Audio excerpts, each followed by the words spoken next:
daleką przyszłość, by nagrodzić takie badania, które na przykład dopiero dziś zaczynają znajdować praktyczne zastosowanie i zmieniać naszą rzeczywistość. Kiedy to wszystko weźmie się pod uwagę, no to bogactwo jest tutaj przeogromne i to przede wszystkim z tego wynika ta trudność, a Komitet Nobelowski też w swoich decyzjach konsekwentnie pokazuje, że kieruje się różnymi kryteriami. Czasem stawia na takie badania rzeczywiście bardzo bieżące, bardzo głośne, teraz czasem sprzed lat i z tego względu trudno stwierdzić, czy będzie podobnie jak mówię, gdzie to ci faworyci najbardziej cytowanych prac autorzy zostaną nagrodzeni.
konferensen och vi ska presentera årets Nobelpris i kemi.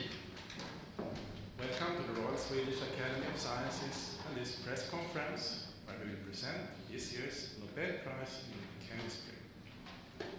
We will keep to our tradition and start the presentation in Swedish and then continue in English. And you are of course welcome to ask questions later on in either language.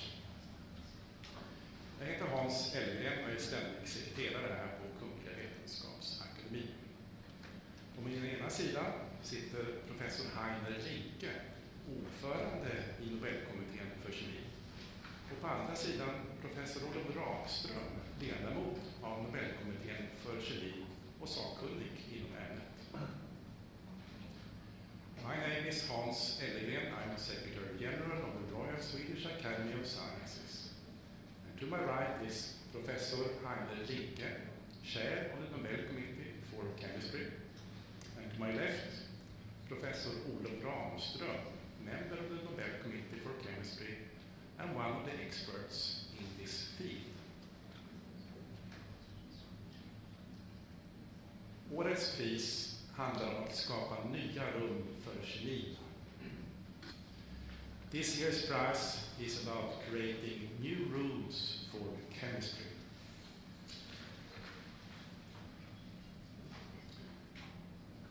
Kungliga Vetenskapsakademin har idag beslutat att utdela 2025 års Nobelpris i kemi till Susumu Kitagawa, Kyoto University, Japan, Robson, University of Melbourne, Australien, och Omar Yaghi, University of California, Berkeley, USA, för utveckling av metal-orgániska ramverk.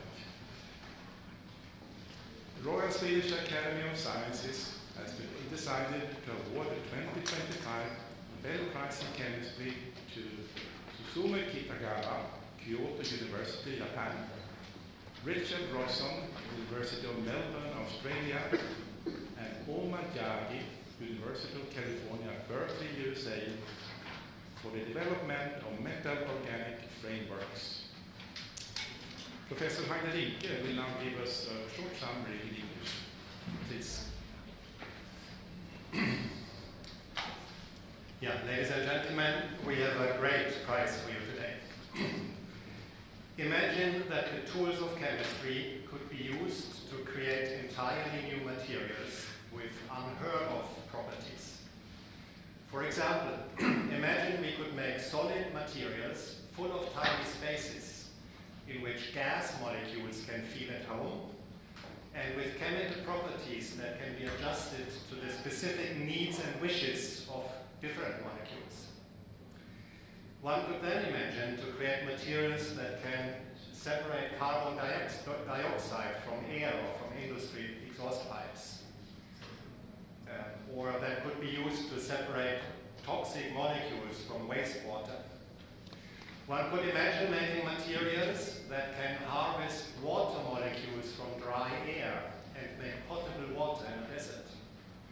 Or materials that have catalytic properties on their inside so that toxic gases could be absorbed and then transformed into unharmful substances.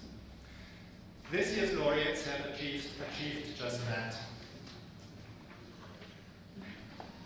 They have found ways to create materials, entire novel materials, with large cavities on their inside, which can be seen almost like rooms in a hotel, so that gas molecules can enter and also exit again from the same material. A small amount of such material can be almost like Hermione's handbag in Harry Potter. It can store huge amounts of gas in a tiny volume. This type of materials, called metal-organic frameworks, can be created with almost unlimited variations, creating unending possibilities for the greatest benefit to humankind. Thank you. Thank you, Heiner. Professor Robson will now give us a more in-depth presentation of this year's chemistry prize. Please. My privilege. So, well,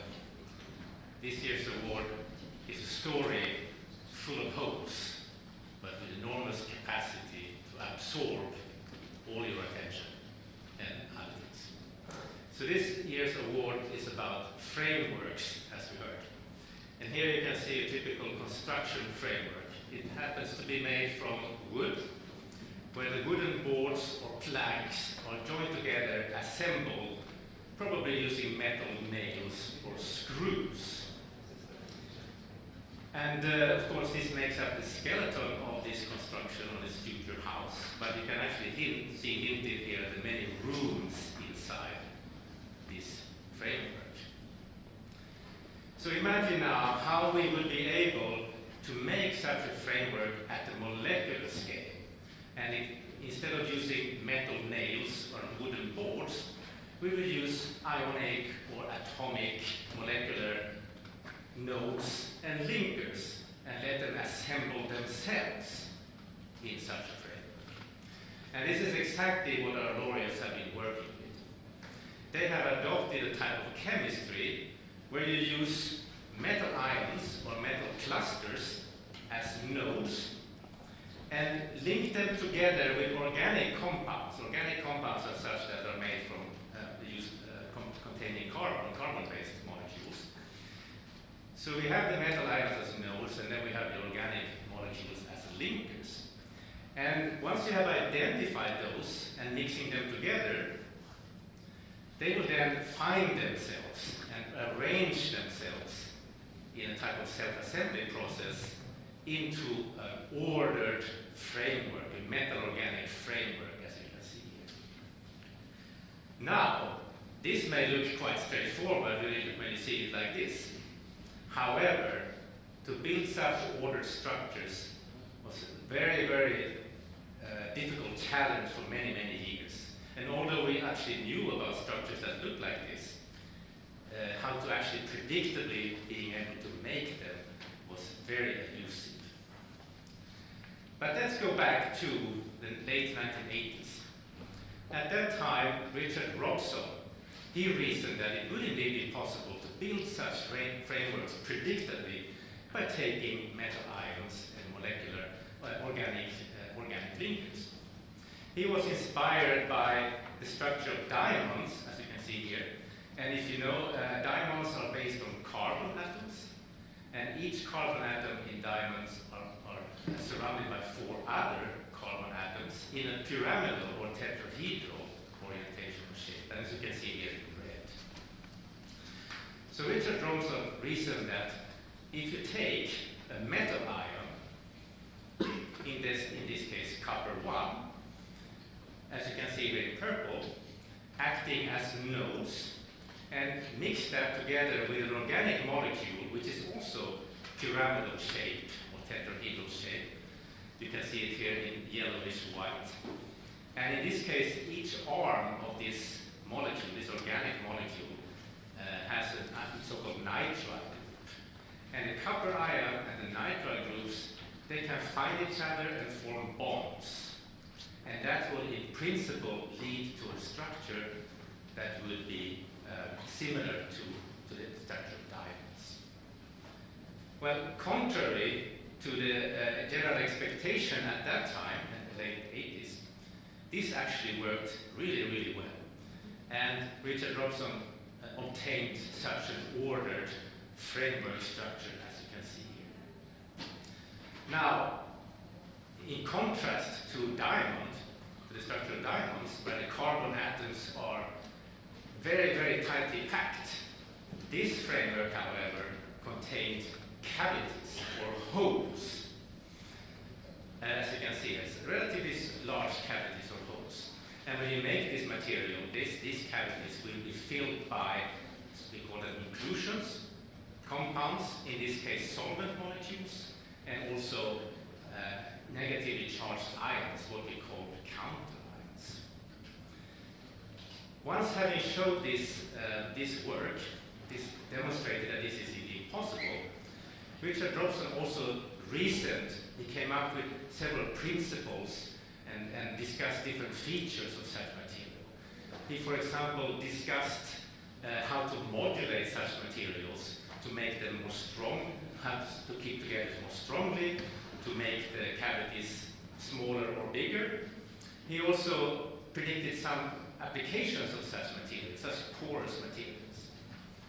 He also was able to show one such application. He was actually able to replace those negatively charged ions I mentioned with other ions in a common process in chemistry called ion exchange. And he could do this without the material collapsing in the process.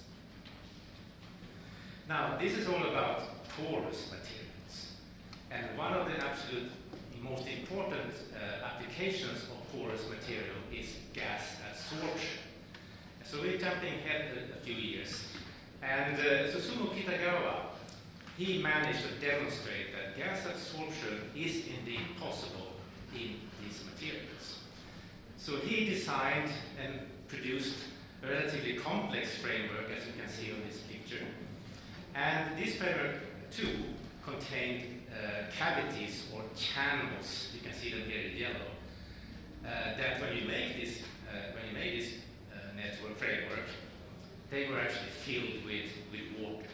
However, this time this framework was stable enough so when you remove the water from the cavities, from the channels, the material was still intact. It did not disrupt in the drying process.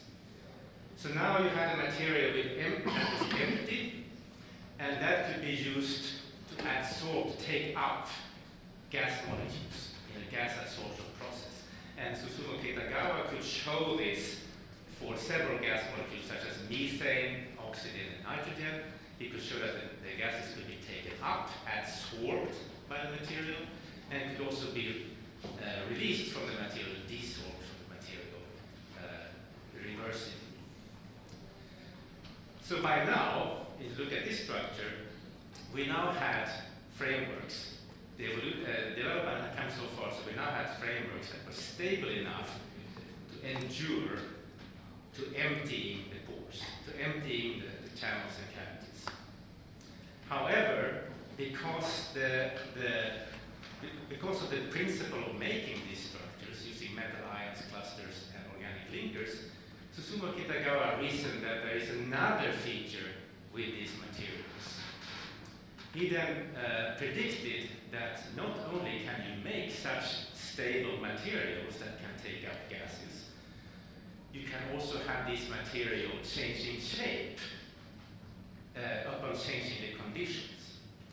And you can see that. So in that case, you will get these kind of shape-shifting, flexible metal-organic frameworks. And you can see an example here where you have one shape where you have gases inside the cavities of the material, and then when you remove the gases, you have a different shape of the material. Now, at around the same time, a very important breakthrough was made by Omar Yaghi. So Omar Yaghi had been working for several years to try to make highly stable metal-organic frameworks. He was looking for methods to make them more stable. And he reasoned that if you use one of those metal clusters, as you can see here on the left-hand side, this is a metal ion cluster based on zinc ions and oxygen atoms. And if you take that cluster and you mix that with organic linkers that contain carboxylate groups, then you would get a very stable construction. And he could show that in this structure, this metal organic framework, which was denoted MOF5. And as you can see, this framework is a cubic framework. You have lots of cubes stacked upon one another. And you can also see that this is a very porous framework, and you can see that the cavities or the inside the framework symbolized by these yellow sweeps. Now, this is an astonishing framework because it was highly stable. It was stable all the way up to 300 degrees Celsius, heating up to 300 degrees Celsius. But even more remarkable with this material was that it contains an enormous surface area. So just a few grams of these porous materials, roughly the same amount as a small sugar cube, a couple of grams, contain as much surface area as a large football pitch. that is several thousands of square meters. Right? So in a sense, that's exactly what Heiner mentioned before. This is a little bit like Hermione's handbag, small on the outside, but very, very large on the inside. And what this also showed is that this material are very, very suitable to absorb large amounts of gases and other molecules. And this became an eye-opener for the entire field. So not only did people coming in the field from outside of the field, but also industry became very, very interested in these materials. A few years later, Omar Yaghi made a conceptual contribution, important conceptual contribution.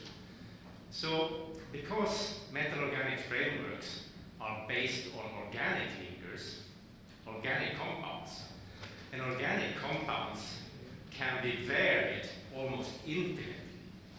That means that you can change the metal-organic frameworks just by changing the linker, the organic linker. And you can do this without changing the basic structure of the metal-organic framework. And you can see an example over here. You can see that the cavity volume has increased by just changing the length of the organic linker. And you can do that without changing the general structure, in this case, cubic structure of the metal-organic frameworks. So by doing this, you can build large families of MOFs with the same structure, with different properties. You can also think of actually modifying the linkers, so you can add, for example, catalytic groups, or you can in that way change the properties of the materials. So after this, following these fundamental breakthroughs from our three laureates, this field evolved very, very rapidly, and many, many structures were developed over the years to come.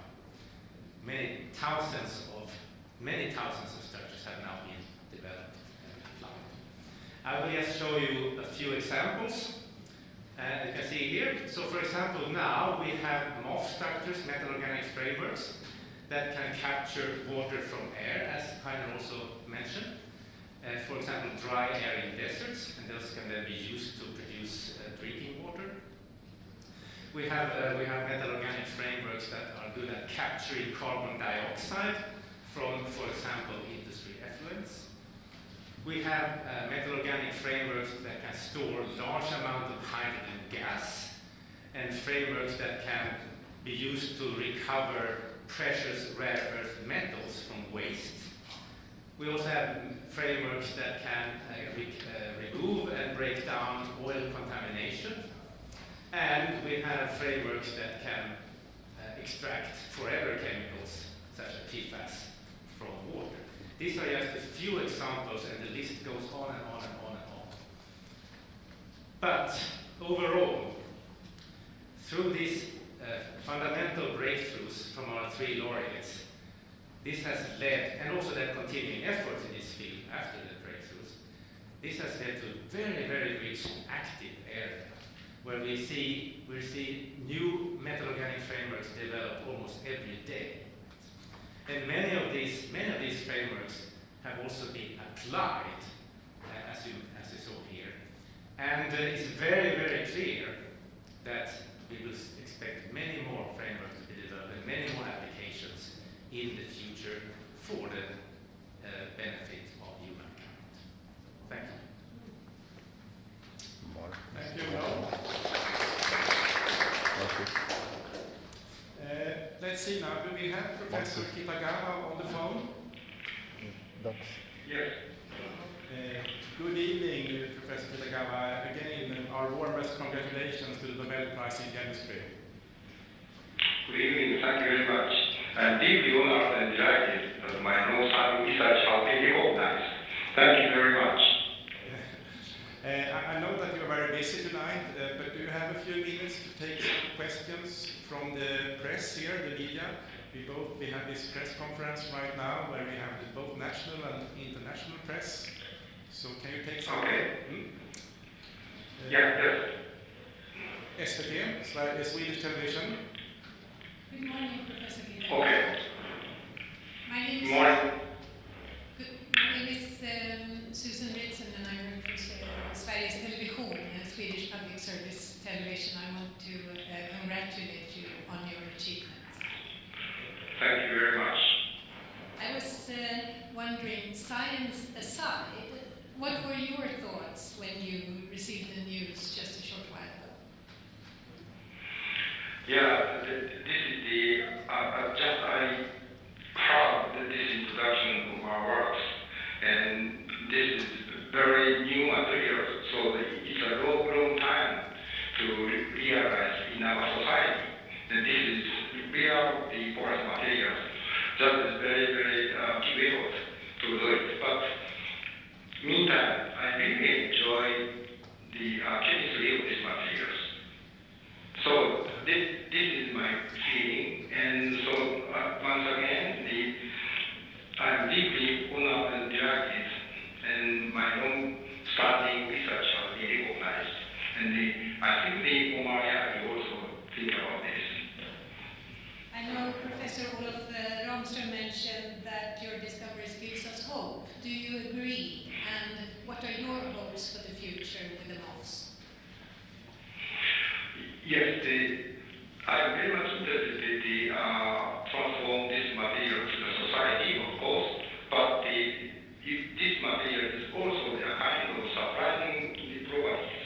So this is my fun to discover new properties depending on the softness and also the several and the new characters of and properties of these framework materials. Okay, next question.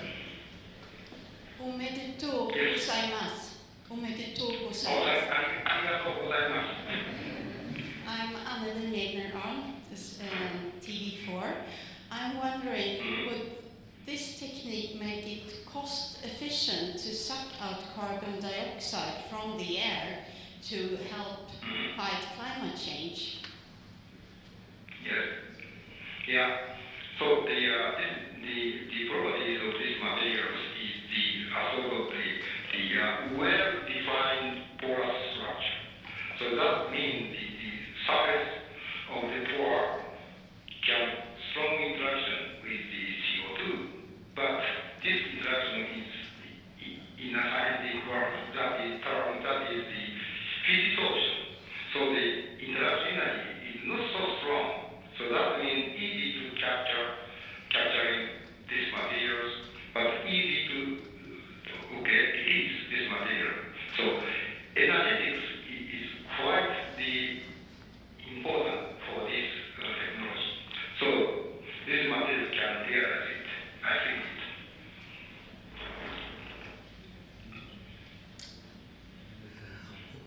Okay. Hello, Mr. Kitagawa. Yes. It's known that MOFs shows great potential in gas storage and catalysis, but mass production remains costly. What technological breakthroughs in the next 5 years could truly advance their commercialization? Yeah, we are thinking about with my startups and the world.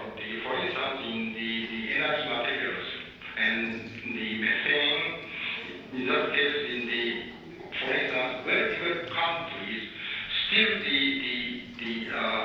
difficult to have pipelines all over the country. So this means we need to still have the cylinder or something for the store this methane materials. But it's very heavy because the high pressure cylinder we use. This is 100 years tradition. So by using these materials, we can make this cylinder lighter and lighter and easy to deliver to any places. So this is reality in the next 5 years, I think. We have the Polish team here. Hi. Hello, Professor. It's Bohumir Radulewski from the Polish television. Congratulations. I want to ask you, because what's so amazing about metal-organic frameworks is the wide variety of applications they have already found. I'm wondering in what field do you find most important or possibly most promising for the future in terms of practical applications of MOFs? Yeah, my dream also, this is not realized. My dream is to just handle the air, because air contains CO2, oxygen, and the carbon elements, oxygen elements, nitrogen elements. That means, for instance, if you think about your body, protein contains carbon, nitrogen, oxygen, and also fuel contains carbon, hydrogen, and something. So air contains most of the elements for our important materials. So my dream is to capture air and separate air to, for instance, in the CO2 or oxygen or something, and convert this to the useful material using the renewable energy. Okay, so even if we obtain the fuel from the air, so fuel is converted into the air, but we can still the use of this air. So that cycle is quite important for our society and also our planet. So this is my dream, and also we have to realize it using this kind of porous materials. This is my answer. I have a question here, please. Hi, Professor Kitagawa. Okay. This is Yue from Chinese Media, The Intellectual. My question is, how persistent is materials created using this framework? Will it dissolve soon, or could it last for centuries? And what is the environmental implication of that? Thank you. Yeah, and first of all, I have to say I'm very enjoying. Even I have a very difficult situation. So creating new materials is very important.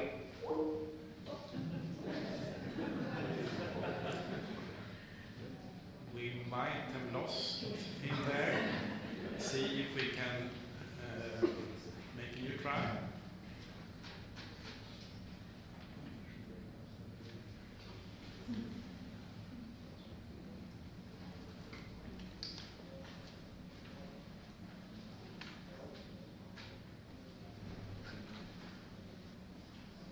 We give it a few more seconds of chance here. Hello? Hello, yeah. Now you're back here. Maybe we should take a new question, probably easiest, over there. Okay, so Hello. how long I have to stay here? How long? Because I have to go out for the meeting. So how long time is? Okay, sure. Okay, I'm from Swedish media magazine called Forskning and Framsteg. I would just like to know, what was your, did you anywhere during all these years of research hesitate or doubt that you would manage to create these frameworks? And what was the biggest challenge, the threshold that you had to manage? Can you say something about that? Yeah. So the advent of this material, we have already kind of material. We have active carbon, steelite, and so forth. So we have to show this material is quite stable even without these molecules. So this is very tough time. So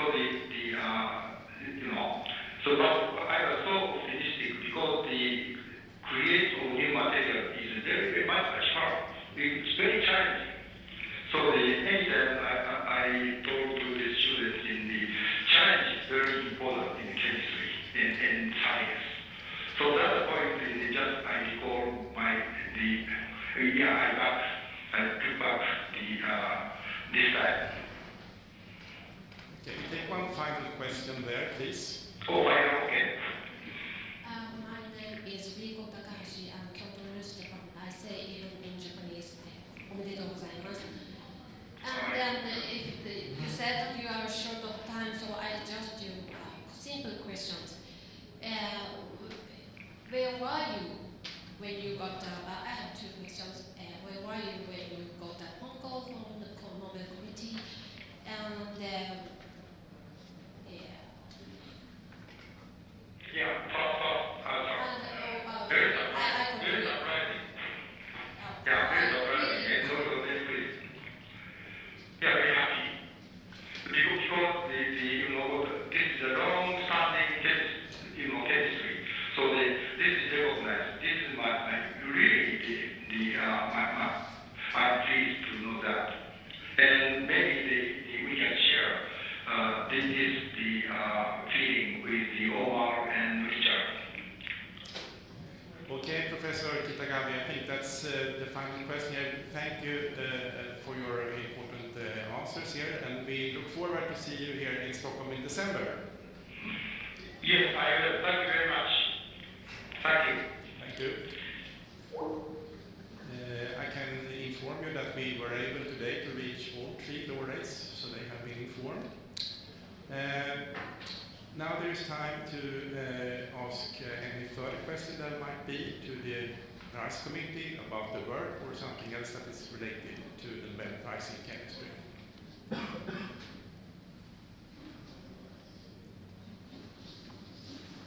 Are there any further questions?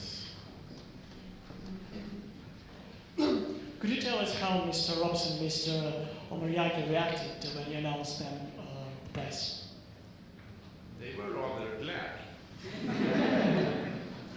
They were surprised, of course, as all laureates are, essentially all. But of course, this is a very staggering moment for someone to get a call like this, and they were really happy.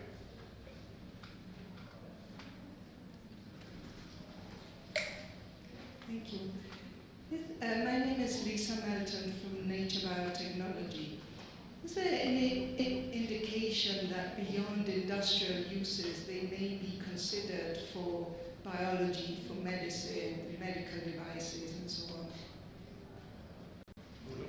Yes, that's a very good question, and there have been a lot of work going on in this field to look for the biocompatibility of such materials and also finding applications for such materials in biology. So, for example, there have been many efforts trying to use these materials for example, drug delivery.